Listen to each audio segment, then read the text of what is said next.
दशरथ नंदन राजा राम बड़े कृपालु मेरे राम।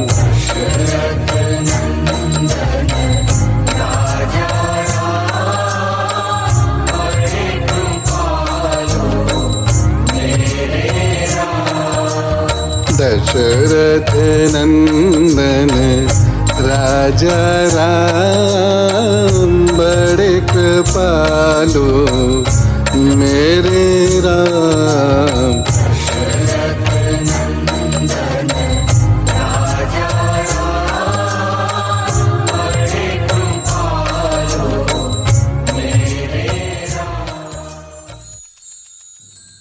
माँ भारती को प्रणाम। हिसाली वाली मैया के चरणों में प्रणाम। पावन चिंतन धारा आश्रम की ओर से सभी को राम राम। तो चल दिए हमारे संकट मोचन महाप्रतापी महावीर महापराक्रमी पवन पुत्र हनुमान सीता मैया की खोज में लंकापुरी की ओर। वहां क्या क्या हुआ जानने के लिए सुनते हैं ऋषि वाल्मीकि कृत रामायण का सुंदर कांड पाठ। ओम श्री गणेशाय नमः। ओम श्री सरस्वते नमः। ओम श्री हनुमते नमः। ओम श्री गुरुवे नमः। श्री सियावर राम शरणागतम्। 13वां सर्ग। सीता जी के नाश की आशंका से हनुमान जी की चिंता। श्री राम को सीता के न मिलने की सूचना देने से अनर्थ की संभावना देख हनुमान जी का न लौटने का निश्चय करके पुनः खोजने का विचार करना और अशोक वाटिका में ढूंढने के विषय में तरह तरह की बातें सोचना। वानर यूथपति हनुमान विमान से उतरकर महल के परकोटे पर चढ़ आए। वहां आकर वे मेघमाला के अंक में चमकती हुई बिजली के समान बड़े वेग से इधर उधर घूमने लगे। रावण के सभी घरों में एक बार पुनः चक्कर लगाकर जब कपिवर हनुमान जी ने जनक नंदिनी सीता को नहीं देखा तब वे मन ही मन इस प्रकार कहने लगे, मैंने श्री रामचंद्र जी का प्रिय करने के लिए कई बार लंका को छान डाला, किंतु सर्वांग सुंदरी विदेह नंदिनी सीता मुझे कहीं नहीं दिखाई देती हैं। मैंने यहाँ के छोटे तालाब, पोखरे, सरोवर, सरिताएं, नदियाँ, पानी के आसपास के जंगल तथा दुर्गम पहाड़ सब देख डाले। इस नगर के आसपास की सारी भूमि खोज डाली, किंतु कहीं भी मुझे जानकी जी का दर्शन नहीं हुआ। गृध्रराज संपाति ने तो सीता जी को यहाँ रावण के महल में ही बताया था, फिर भी न जाने क्यों वे यहाँ दिखाई नहीं देती हैं। क्या रावण के द्वारा बलपूर्वक हर कर लाई हुई विदेह कुल नंदिनी मिथिलेश कुमारी जनक दुलारी सीता कभी विवश होकर रावण की सेवा में उपस्थित हो सकती हैं? यह असंभव है। मैं तो समझता हूँ कि श्री रामचंद्र जी के बाणों से भयभीत हो वह राक्षस जब सीता को लेकर शीघ्रता पूर्वक आकाश में उछला है, उस समय कहीं बीच में ही वे छूटकर गिर पड़ी हों। अथवा यह भी संभव है कि जब आर्या सीता सिद्ध सेवित आकाश मार्ग से ले जाई जाती रही हो, उस समय समुद्र को देखकर भय के मारे उनका हृदय ही फटकर नीचे गिर पड़ा हो। अथवा यह भी मालूम होता है कि रावण के प्रबल वेग और उसकी भुजाओं के दृढ़ बंधन से पीड़ित होकर विशाल लोचना आर्या सीता ने अपने प्राणों का परित्याग कर दिया है। ऐसा भी हो सकता है कि जिस समय रावण उन्हें समुद्र के ऊपर होकर ला रहा हो, उस समय जनक कुमारी सीता छटपटाकर समुद्र में गिर पड़ी हों। अवश्य ऐसा ही हुआ होगा। अथवा ऐसा तो नहीं हुआ कि अपने शील की रक्षा में तत्पर हुई किसी सहायक बंधु की सहायता से वंचित तपस्विनी सीता को इस नीच रावण ने ही खा लिया हो, अथवा मन में दुष्ट भावना रखने वाली राक्षस राज रावण की पत्नियों ने ही कजरारे नेत्रों वाली साध्वी सीता को अपना आहार बना लिया होगा। हाय, श्री रामचंद्र जी के पूर्ण चंद्रमा के समान मनोहर तथा प्रफुल्ल कमल दल के सदृश नेत्र वाले मुख का चिंतन करती हुई दयनीय सीता इस संसार में चल बसी। हा राम, हा लक्ष्मण, हा अयोध्यापुरी, इस प्रकार पुकार पुकार कर बहुत विलाप करके मिथिलेश कुमारी विदेह नंदिनी सीता ने अपने शरीर को त्याग दिया होगा। अथवा मेरी समझ में यह आता है कि वे रावण के ही किसी गुप्त गृह में छिपा कर रखी गई हैं। हाय, वहां वह बाला पिंजरे में बंद हुई मैना की तरह बारंबार आर्तनाद करती होगी, जो जनक के कुल में उत्पन्न हुई हैं और श्री रामचंद्र जी की धर्म पत्नी हैं। वे नील कमल के से नेत्रों वाली सुमध्यमा सीता रावण के अधीन कैसे हो सकती हैं? जनक किशोरी सीता चाहे गुप्त गृह में अदृश्य करके रखी गई हूँ, चाहे समुद्र में गिरकर प्राणों से हाथ धो बैठी हूँ, अथवा श्री रामचंद्र जी के विरह का कष्ट न सह सकने के कारण उन्होंने मृत्यु की शरण ली हो, किसी भी दशा में श्री रामचंद्र जी को इस बात की सूचना देना उचित न होगा, क्योंकि वे अपनी पत्नी को बहुत प्यार करते हैं। इस समाचार के बताने में भी दोष है और न बताने में भी दोष की संभावना है। ऐसी दशा में किस उपाय से काम लेना चाहिए? मुझे तो बताना और न बताना दोनों ही दुष्कर प्रतीत होते हैं। ऐसी दशा में जब कोई भी कार्य करना दुष्कर प्रतीत होता है, तब मेरे लिए इस समय के अनुसार क्या करना उचित होगा? इन्हीं बातों पर हनुमान जी बारंबार विचार करने लगे। उन्होंने फिर सोचा, यदि मैं सीता जी को देखे बिना ही यहाँ से वानर राज की पुरी किष्किंधा को लौट जाऊंगा, तो मेरा पुरुषार्थ ही क्या रह जाएगा? फिर तो मेरा यह समुद्र लंघन, लंका में प्रवेश और राक्षसों को देखना सब व्यर्थ हो जाएगा। किष्किंधा में पहुंचने पर मुझसे मिलकर सुग्रीव, दूसरे वानर तथा वे दोनों दशरथ राजकुमार भी क्या कहेंगे? यदि वहां जाकर मैं श्री रामचंद्र जी से यह कठोर बात कह दूं कि मुझे सीता का दर्शन नहीं हुआ, तो वे प्राणों का परित्याग कर देंगे। सीता जी के विषय में ऐसे रूखे, कठोर, तीखे और इंद्रियों को संताप देने वाले दुर्वचन को सुनकर वे कदापि जीवित नहीं रहेंगे। उन्हें संकट में पड़कर प्राणों के परित्याग का संकल्प करते देख उनके प्रति अत्यंत अनुराग रखने वाले बुद्धिमान लक्ष्मण भी जीवित नहीं रहेंगे। अपने इन दो भाइयों के विनाश का समाचार सुनकर भरत भी प्राण त्याग देंगे और भरत की मृत्यु देखकर शत्रुघ्न भी जीवित नहीं रह सकेंगे। इस प्रकार चारों पुत्रों की मृत्यु हुई देख कौसल्या, सुमित्रा और कैकेयी, ये तीनों माताएं भी निसंदेह प्राण दे देंगी। कृतज्ञ और सत्य प्रतिज्ञ वानर राज सुग्रीव भी जब श्री रामचंद्र जी को ऐसी अवस्था में देखेंगे तो स्वयं भी प्राण विसर्जन कर देंगे। तत्पश्चात पति शोक से पीड़ित हो दुखित चित्त, दीन, व्यथित और आनंद शून्य हुई तपस्विनी रुमा भी जान दे देगी। फिर तो रानी तारा भी जीवित नहीं रहेंगी। वे वाली के विरह जनित दुख से तो पीड़ित थी ही, इस नूतन शोक से कातर हो शीघ्र ही मृत्यु को प्राप्त हो जाएंगी।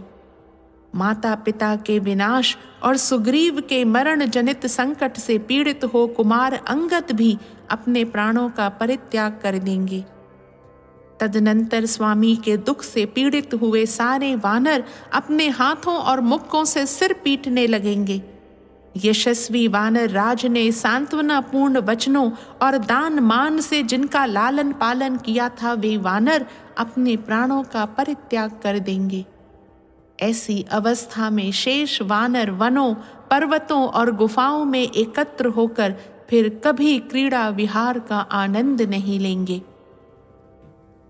अपने राजा के शोक से पीड़ित हो सब वानर अपने पुत्र, स्त्री और मंत्रियों सहित पर्वतों के शिखरों से नीचे सम अथवा विषम स्थानों में गिरकर प्राण दे देंगे, अथवा सारे विष पी लेंगे या फांसी लगा लेंगे या जलती आग में प्रवेश कर जाएंगे, उपवास करने लगेंगे अथवा अपने ही शरीर में छुरा भोंक लेंगे। मेरे वहां जाने पर मैं समझता हूं बड़ा भयंकर आर्तनाद होने लगेगा। इक्ष्वाकु कुल का नाश और वानरों का भी विनाश हो जाएगा। इसलिए मैं यहाँ से किष्किंधापुरी को तो नहीं जाऊंगा। मिथिलेश कुमारी सीता को देखे बिना मैं सुग्रीव का भी दर्शन नहीं कर सकूंगा। यदि मैं यहीं रहूं और वहां न जाऊं तो मेरी आशा लगाए वे दोनों धर्मात्मा महारथी बंधु प्राण धारण किए रहेंगे और वे वेगशाली वानर भी जीवित रहेंगे। जानकी जी का दर्शन न मिलने पर मैं यहाँ वानप्रस्थी हो जाऊंगा। मेरे हाथ पर अपने आप जो फल आदि खाद्य वस्तु प्राप्त हो जाएगी उसी को खाकर रहूंगा, या परेच्छा से मेरे मुंह में जो फल आदि खाद्य वस्तु पड़ जाएगी उसी से निर्वाह करूंगा, तथा शौच, संतोष आदि नियमों के पालन पूर्वक वृक्ष के नीचे निवास करूंगा, अथवा सागर तटवर्ती स्थान में जहाँ फल, मूल और जल की अधिकता होती है मैं चिता बनाकर जलती हुई आग में प्रवेश कर जाऊंगा, अथवा आमरण उपवास के लिए बैठकर लिंग शरीरधारी जीवात्मा का शरीर से वियोग कराने के प्रयत्न में लगे हुए मेरे शरीर को कौवे तथा हिंसक जंतु अपना आहार बना लेंगे। यदि मुझे जानकी जी का दर्शन नहीं हुआ तो मैं खुशी खुशी जल समाधि ले लूंगा। मेरे विचार से इस तरह जल प्रवेश करके परलोक गमन करना ऋषियों की दृष्टि में भी उत्तम ही है। जिसका प्रारंभ शुभ है ऐसी सुभगा, यशस्विनी और मेरी कीर्तिमाला रूपा यह दीर्घ रात्रि भी सीता जी को देखे बिना ही बीत चली। अथवा अब मैं नियम पूर्वक वृक्ष के नीचे निवास करने वाला तपस्वी हो जाऊंगा, किंतु उस असित लोचना सीता को देखे बिना यहाँ से कदापि नहीं लौटूंगा। यदि सीता का पता लगाए बिना ही मैं लौट जाऊं तो समस्त वानरों सहित अंगद जीवित नहीं रहेंगे। इस जीवन का नाश कर देने में बहुत से दोष हैं। जो पुरुष जीवित रहता है वह कभी न कभी अवश्य कल्याण का भागी होता है। अतः मैं इन प्राणों को धारण किए रहूंगा। जीवित रहने पर अभीष्ट वस्तु अथवा सुख की प्राप्ति अवश्यंभावी है। इस तरह मन में अनेक प्रकार के दुख धारण किए कपि कुंजर हनुमान जी शोक का पार न पा सके। तदनंतर धैर्यवान कपि श्रेष्ठ हनुमान ने पराक्रम का सहारा लेकर सोचा, अथवा महाबली दशमुख रावण का ही वध क्यों न कर डालूं। भले ही सीता का अपहरण हो गया हो, इस रावण को मार डालने से उस वैर का भरपूर बदला सध जाएगा। अथवा इसे उठाकर समुद्र के ऊपर ऊपर से ले जाऊं और जैसे पशुपति रुद्र या अग्नि को पशु अर्पित किया जाए उसी प्रकार श्री राम के हाथ में इसको सौंप दूं। इस प्रकार सीता जी को न पाकर वे चिंता में निमग्न हो गए। उनका मन सीता के ध्यान और शोक में डूब गया। फिर वे वानर वीर इस प्रकार विचार करने लगे, जब तक मैं यशस्विनी श्री राम पत्नी सीता का दर्शन न कर लूंगा तब तक इस लंकापुरी में बारंबार उनकी खोज करता रहूंगा। यदि संपाति के कहने से भी मैं श्री राम को यहाँ बुला ले आऊं तो अपनी पत्नी को यहाँ न देखने पर श्री रघुनाथ जी समस्त वानरों को जलाकर भस्म कर देंगे। अतः यही नियमित आहार और इंद्रियों के संयम पूर्वक निवास करूंगा। मेरे कारण वे समस्त नर और वानर नष्ट न हों। इधर यह बहुत बड़ी अशोक वाटिका है। इसके भीतर बड़े बड़े वृक्ष हैं। इसमें मैंने अभी तक अनुसंधान नहीं किया है, अतः अब इसी में चलकर ढूंढूंगा। राक्षसों के शोक को बढ़ाने वाला मैं यहाँ से वसु, रुद्र, आदित्य, अश्विनी कुमार और मरुद गणों को नमस्कार करके अशोक वाटिका में चलूंगा। वहां समस्त राक्षसों को जीतकर जैसे तपस्वी को सिद्धि प्रदान की जाती है, इसी प्रकार श्री रामचंद्र जी के हाथ में इक्ष्वाकु कुल को आनंदित करने वाली देवी सीता को सौंप दूंगा। इस प्रकार 2 घड़ी तक सोच विचार कर चिंता से शिथिल इंद्रिय वाले महाबाहु पवन कुमार हनुमान सहसा उठकर खड़े हो गए और देवताओं को नमस्कार करते हुए बोले, लक्ष्मण सहित श्री राम को नमस्कार है, जनक नंदिनी सीता देवी को भी नमस्कार है, रुद्र, इंद्र, यम और वायु देवता को नमस्कार है तथा चंद्रमा, अग्नि एवं मरुद गणों को भी नमस्कार है। इस प्रकार उन सब को तथा सुग्रीव को भी नमस्कार करके पवन कुमार हनुमान जी संपूर्ण दिशाओं की ओर दृष्टिपात करके अशोक वाटिका में जाने को उद्यत हुए। उस वानर वीर पवन कुमार ने पहले मन के द्वारा ही उस सुंदर अशोक वाटिका में जाकर भावी कर्तव्य का इस प्रकार चिंतन किया। वह पुण्यमयी अशोक वाटिका सींचने, कोड़ने आदि सब प्रकार के संस्कारों से संवारी गई है। वह दूसरे दूसरे वनों से भी घिरी हुई है, अतः उसकी रक्षा के लिए वहां निश्चय ही बहुत से राक्षस तैनात किए गए होंगे। राक्षस राज के नियुक्त किए हुए रक्षक अवश्य ही वहां के वृक्षों की रक्षा करते होंगे, इसलिए जगत के प्राण स्वरूप भगवान वायुदेव भी वहां अधिक वेग से नहीं बहते होंगे। मैंने श्री रामचंद्र जी के कार्य की सिद्धि तथा रावण से अदृश्य रहने के लिए अपने शरीर को संकुचित करके छोटा बना लिया है। मुझे इस कार्य में ऋषियों सहित समस्त देवता सिद्धि सफलता प्रदान करें। स्वयंभू भगवान ब्रह्मा, अन्य देवगण, तपोनिष्ठ महर्षि, अग्निदेव, वायु तथा वज्रधारी इंद्र भी मुझे सफलता प्रदान करें। पाशधारी वरुण, सोम, आदित्य, महात्मा अश्विनी कुमार, समस्त मरुद गण, संपूर्ण भूत और भूतों के अधिपति तथा और भी जो मार्ग में दिखने वाले एवं न दिखने वाले देवता हैं, वे सब मुझे सिद्धि प्रदान करेंगे।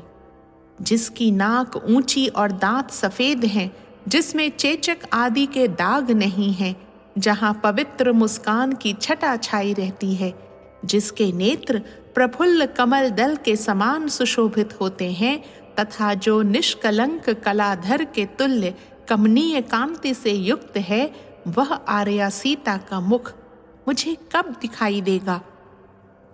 इस क्षुद्र नीच नृशंस रूपधारी और अत्यंत दारुण होने पर भी अलंकार युक्त विश्वसनीय वेश धारण करने वाले रावण ने उस तपस्विनी अबला को बलात् अपने अधीन कर लिया है।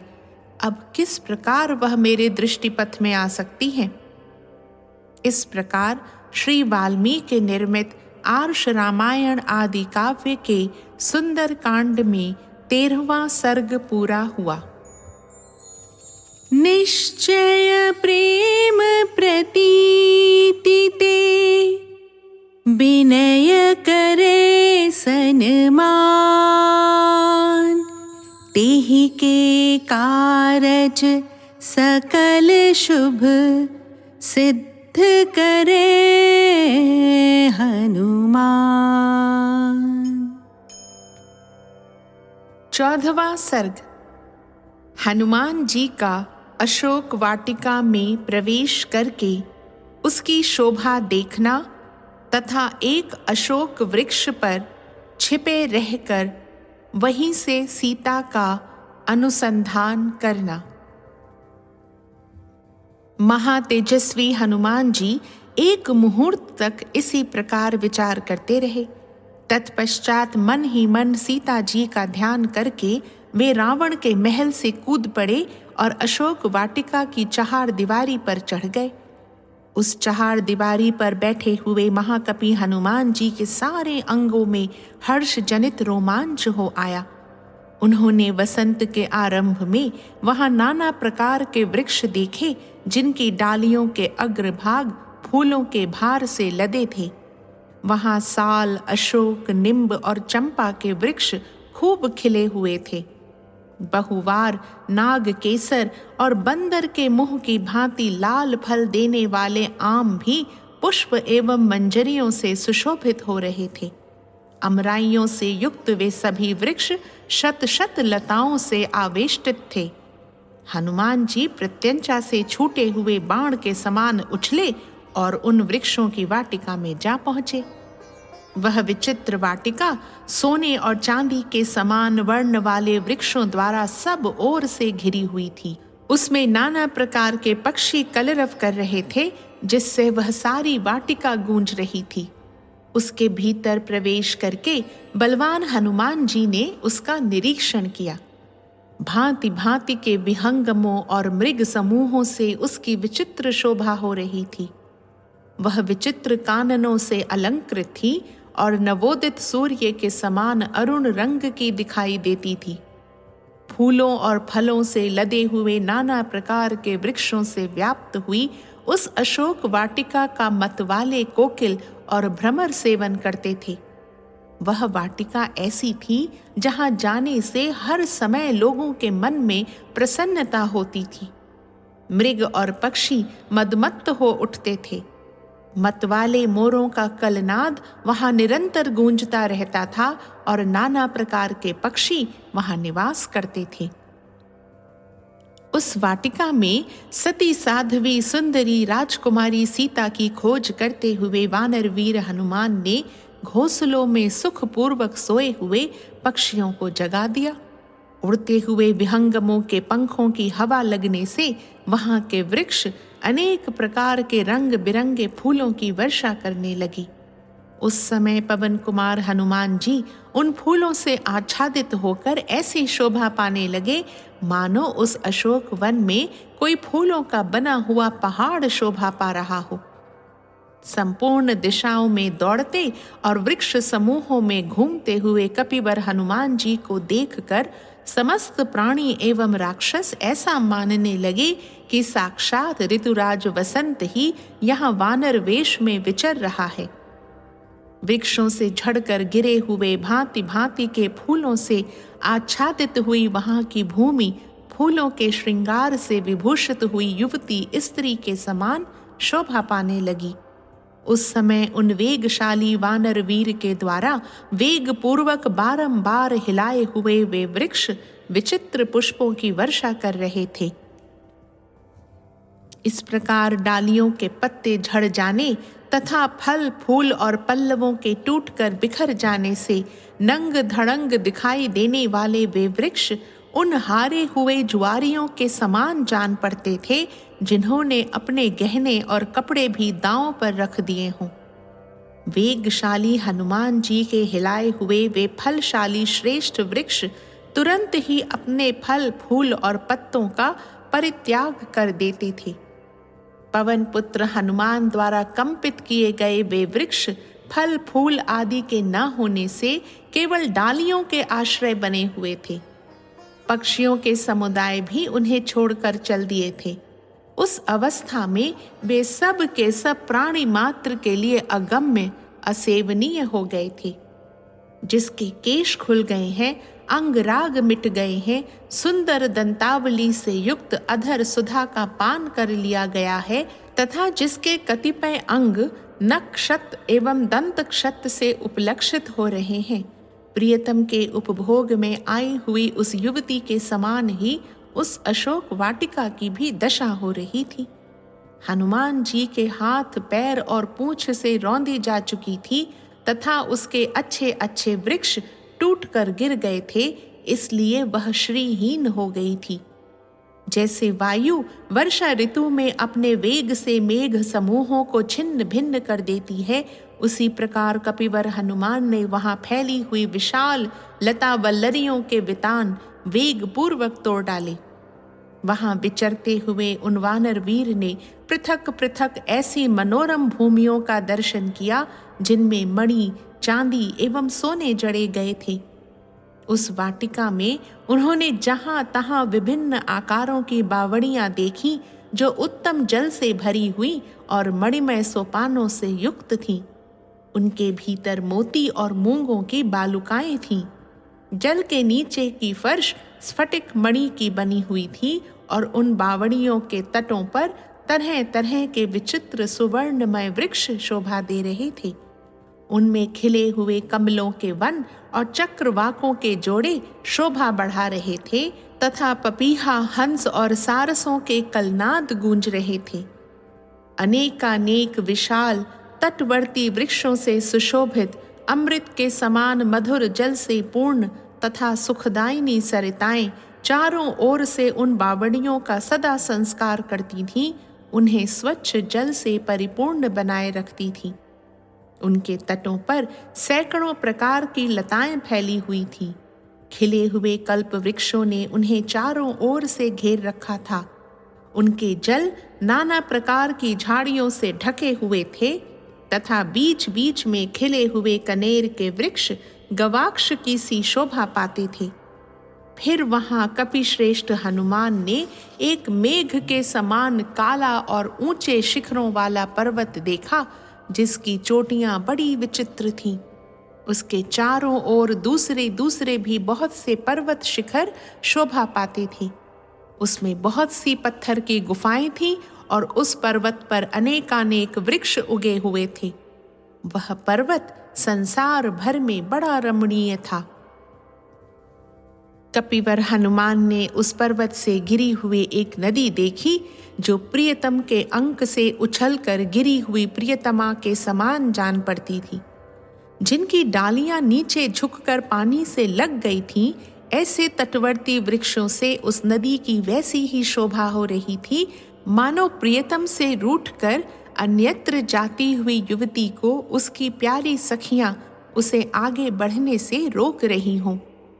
फिर उन महाकपि ने देखा कि वृक्षों की उन डालियों से टकराकर उस नदी के जल का प्रवाह पीछे की ओर मुड़ गया है, मानो प्रसन्न हुई प्रेयसी पुनः प्रियतम की सेवा में उपस्थित हो रही हो। उस पर्वत से थोड़ी ही दूर पर कपिश्रेष्ठ पवन पुत्र हनुमान ने बहुत से कमल मंडित सरोवर देखे जिनमें नाना प्रकार के पक्षी चहचहा रहे थे। उनके सिवा उन्होंने एक कृत्रिम तालाब भी देखा जो शीतल जल से भरा हुआ था। उसमें श्रेष्ठ मणियों की सीढ़ियां बनी थीं और वह मोतियों की बालुका राशि से सुशोभित था।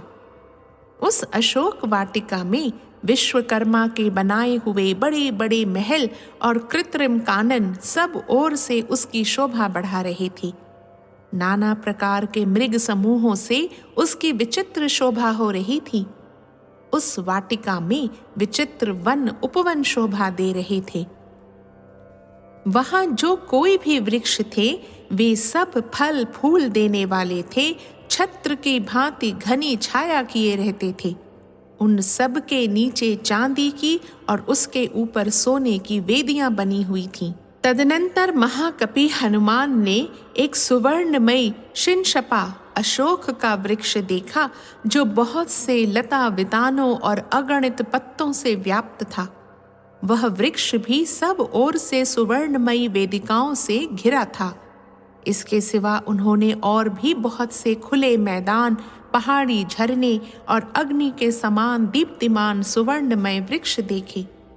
उस समय वीर महाकपि हनुमान जी ने सुमेरु के समान उन वृक्षों की प्रभा के कारण अपने को भी सब ओर से सुवर्णमय ही समझा। वे सुवर्णमय वृक्ष समूह जब वायु के झोंके खाकर हिलने लगते तब उनसे सैकड़ों घुंघरुओं के बजने की सी मधुर ध्वनि होती थी। वह सब देखकर हनुमान जी को बड़ा विस्मय हुआ। उन वृक्षों की डालियों में सुंदर फूल खिले हुए थे और नए नए अंकुर तथा पल्लव निकले हुए थे जिससे वे बड़े सुंदर दिखाई देते थे। महान वेगशाली हनुमान जी पत्तों से हरी भरी उस शिंशिपा पर यह सोचकर चढ़ गए कि मैं यहीं से श्री रामचंद्र जी के दर्शन के लिए उत्सुक हुई उन विदेह नंदिनी सीता को देखूंगा, जो दुख से आतुर हो इच्छानुसार इधर उधर जाती आती होंगी। दुरात्मा रावण की यह अशोक वाटिका बड़ी ही रमणीय है। चंदन, चंपा और मौलसिरी के वृक्ष इसकी शोभा बढ़ा रहे हैं। इधर यह पक्षियों से सेवित कमल मंडित सरोवर भी बड़ा सुंदर है। राज रानी जानकी इसके तट पर निश्चय ही आती होंगी। रघुनाथ जी की प्रियतमा राज रानी रामा सती साध्वी जानकी वन में घूमने फिरने में बहुत कुशल हैं। वे अवश्य इधर आएंगी। अथवा इस वन की विशेषताओं के ज्ञान में निपुण मृग शावक नयनी सीता आज यहाँ इस तालाब के तटवर्ती वन में अवश्य पधारेंगी, क्योंकि वे श्री रामचंद्र जी के वियोग की चिंता से अत्यंत दुबली हो गई होंगी और इस सुंदर स्थान में आने से उनकी चिंता कुछ कम हो सकेगी। सुंदर नेत्र वाली देवी सीता भगवान श्री राम के विरह शोक से बहुत ही संतप्त होंगी। वनवास में उनका सदा ही प्रेम रहा है, अतः वे वन में विचरती हुई इधर अवश्य आएंगी। श्री राम की प्यारी पत्नी सती साध्वी जनक नंदिनी सीता पहले निश्चय ही वनवासी जंतुओं से सदा प्रेम करती रही होंगी, इसलिए उनके लिए वन में भ्रमण करना स्वाभाविक है। अतः यहाँ उनके दर्शन की संभावना है ही। यह प्रातः काल की संध्या उपासना का समय है। इसमें मन लगाने वाली और सदा 16 वर्ष की सी अवस्था में रहने वाली अक्षय यौवना जनक कुमारी सुंदरी सीता संध्या कालिक उपासना के लिए इस पुण्य सलिला नदी के तट पर अवश्य पधारेंगी। जो राजाधिराज श्री रामचंद्र जी की समादरणीय पत्नी है, उन शुभ लक्षणा सीता के लिए यह सुंदर अशोक वाटिका भी सब प्रकार से अनुकूल ही है। यदि चंद्रमुखी सीता देवी जीवित हैं, तो वे इस शीतल जल वाली सरिता के तट पर अवश्य पदार्पण करेंगी। ऐसा सोचते हुए महात्मा हनुमान जी नरेंद्र पत्नी सीता के शुभागमन की प्रतीक्षा में तत्पर हो सुंदर फूलों से सुशोभित तथा घने पत्ते वाले उस अशोक वृक्ष पर छिपे रहकर उस संपूर्ण वन पर दृष्टिपात करते रहे। इस प्रकार श्री वाल्मीकि निर्मित आर्ष रामायण आदि काव्य के सुंदर कांड में 14वां सर्ग पूरा हुआ। निश्चय प्रेम प्रतीति ते विनय करे सन्मान, तेहि के कारज सकल शुभ सिद्ध करे हनुमान।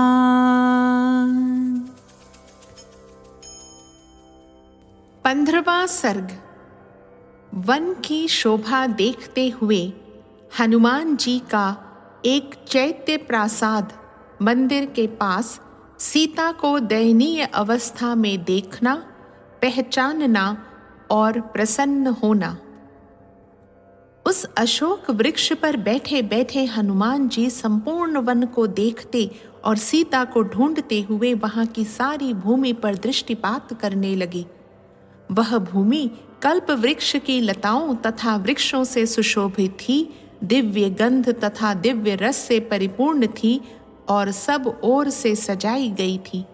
मृगों और पक्षियों से व्याप्त होकर वह भूमि नंदन वन के समान शोभा पा रही थी। अट्टालिकाओं तथा राजभवनों से युक्त थी तथा कोकिल समूहों की काकली से कोलाहलपूर्ण जान पड़ती थी। सुवर्ण में उत्पल और कमलों से भरी हुई बावड़ियां उसकी शोभा बढ़ा रही थी। बहुत से आसन और कालीन वहां बिछे हुए थे। अनेकानेक भूमि गृह वहां शोभा पा रहे थे। सभी ऋतुओं में फूल देने वाले और फलों से भरे हुए रमणीय वृक्ष उस भूमि को विभूषित कर रहे थे। खिले हुए अशोकों की शोभा से सूर्योदय काल की छटा सी छिटक रही थी। पवन कुमार हनुमान ने उस अशोक पर बैठे बैठे ही उस दमकती हुई सी वाटिका को देखा। वहां के पक्षी उस वाटिका को बारंबार पत्रों और शाखाओं से हीन कर रहे थे। वृक्षों से झड़ते हुए सैकड़ों विचित्र पुष्प गुच्छों से नीचे से ऊपर तक मानो फूल से बने हुए शोक नाशक अशोकों से फूलों के भारी भार से झुककर पृथ्वी का स्पर्श सा करते हुए खिले हुए कनेरों से तथा सुंदर फूल वाले पलाशों से उपलक्षित वह भूभाग उनकी प्रभा के कारण सब ओर से उद्दीप्त सा हो रहा था। पुनांग, श्वेत कमल या नाग केसर, चितवन, चंपा तथा बहुवार आदि बहुत से सुंदर पुष्प वाले वृक्ष जिनकी जड़ें बहुत मोटी थीं, वहां शोभा पा रहे थे। वहां सहस्त्रों अशोक के वृक्ष थे, जिनमें से कुछ तो सुवर्ण के समान कांतिमान थे, कुछ आग की ज्वाला के समान प्रकाशित हो रहे थे और कोई कोई काले काजल की सी कांति वाले थे। वह अशोक वन देवोद्यान नंदन के समान आनंददायी, कुबेर के चैत्र रथ वन के समान विचित्र तथा उन दोनों से भी बढ़कर अचिंत्य दिव्य एवं रमणीय शोभा से संपन्न था। वह पुष्प रूपी नक्षत्रों से युक्त दूसरे आकाश के समान सुशोभित होता था तथा पुष्पमय सैकड़ों रत्नों से विचित्र शोभा पाने वाले पांचवें समुद्र के समान जान पड़ता था।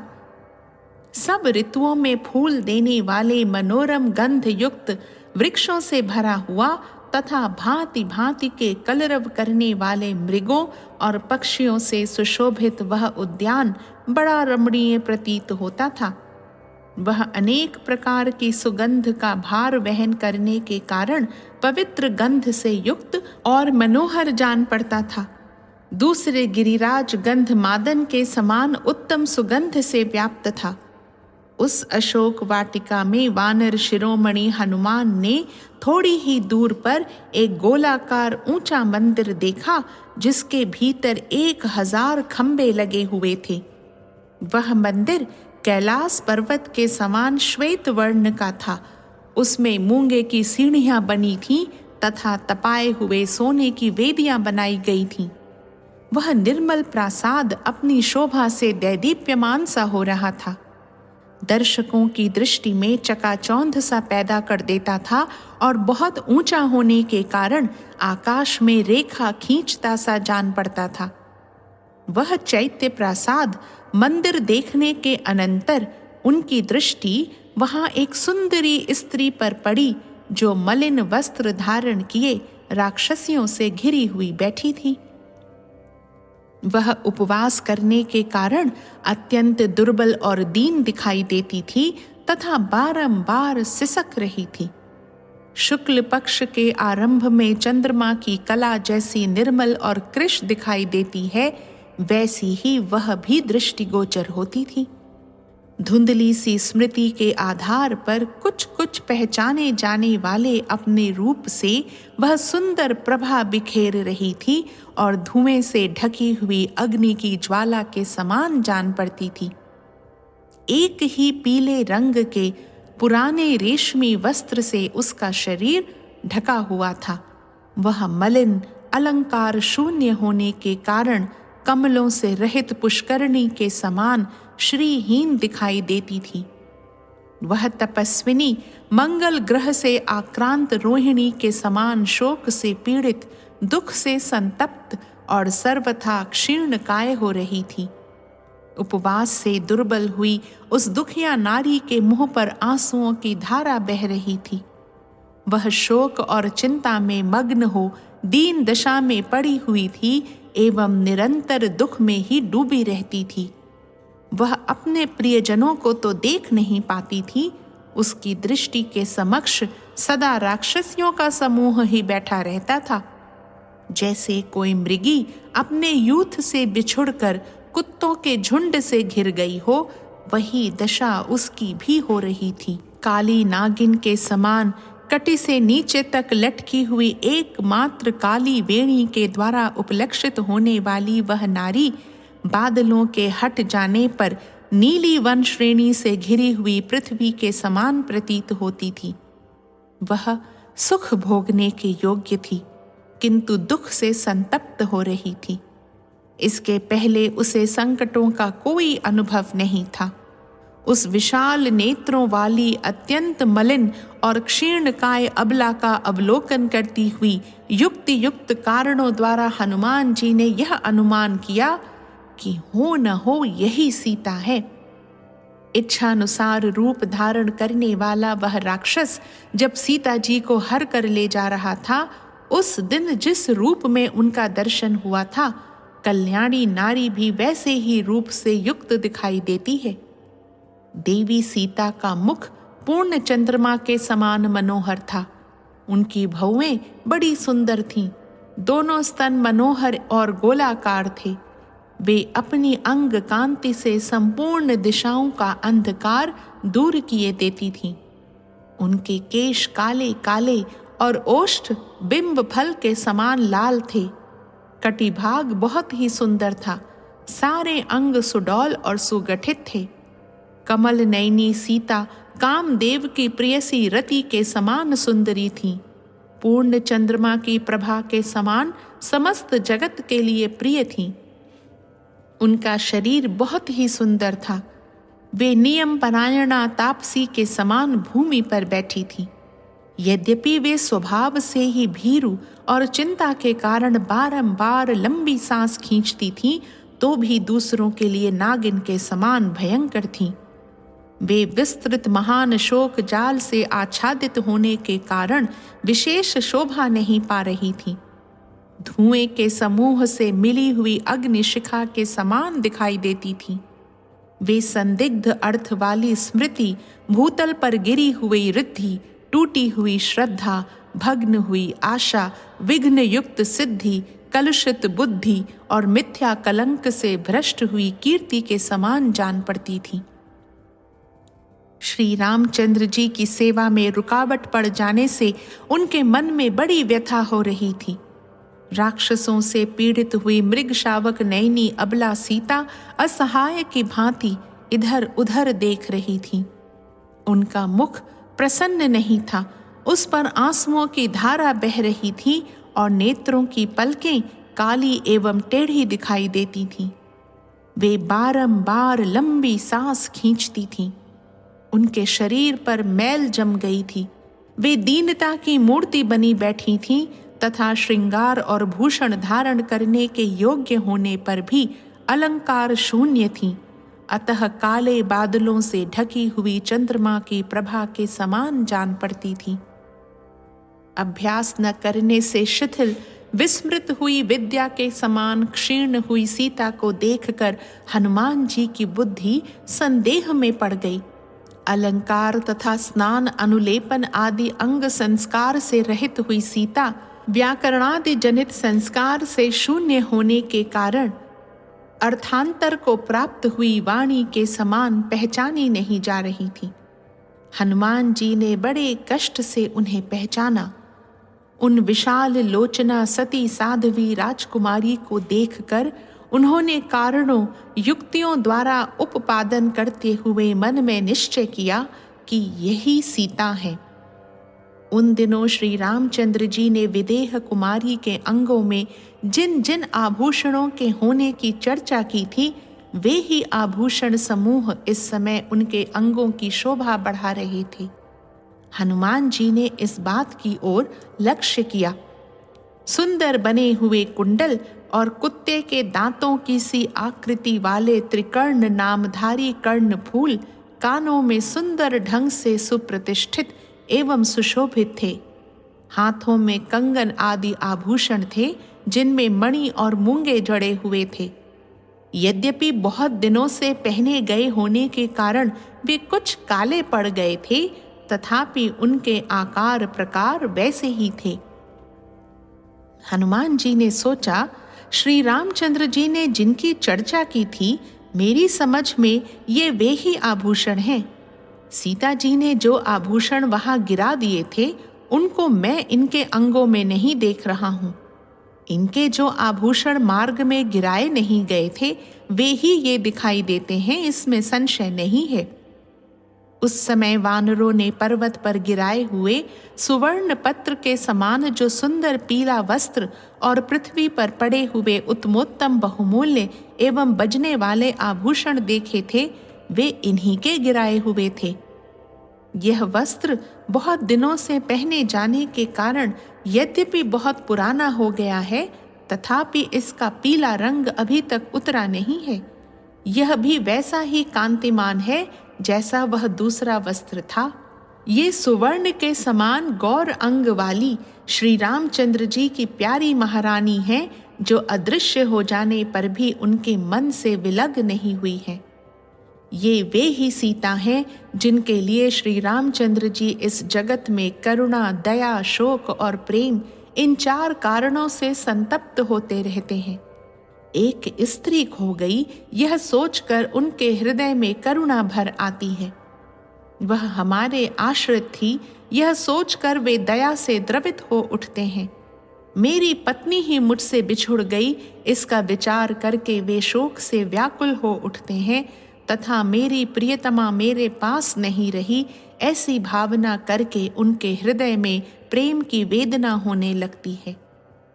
जैसा अलौकिक रूप श्री रामचंद्र जी का है तथा जैसा मनोहर रूप एवं अंग प्रत्यंग की सुघड़ता इन देवी सीता में है, इसे देखते हुए कजरारे नेत्रों वाली सीता उन्हीं के योग्य पत्नी है।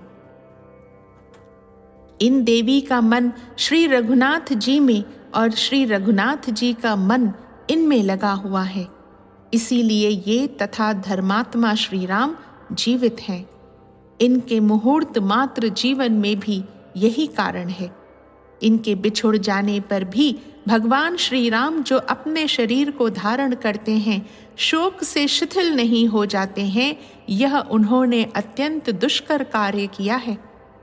इस प्रकार उस अवस्था में सीता का दर्शन पाकर पवन पुत्र हनुमान जी बहुत प्रसन्न हुए। वे मन ही मन भगवान श्री राम के पास जा पहुँचे, उनका चिंतन करने लगे तथा सीता जैसी साध्वी को पत्नी रूप में पाने से उनके सौभाग्य की भूरी भूरी प्रशंसा करने लगे। इस प्रकार श्री वाल्मीकि निर्मित आर्ष रामायण आदि काव्य के सुंदर कांड में 15वां सर्ग पूरा हुआ। निश्चय प्रेम प्रतीति ते विनय करे सन्मान, तेहि के कारज सकल शुभ सिद्ध करे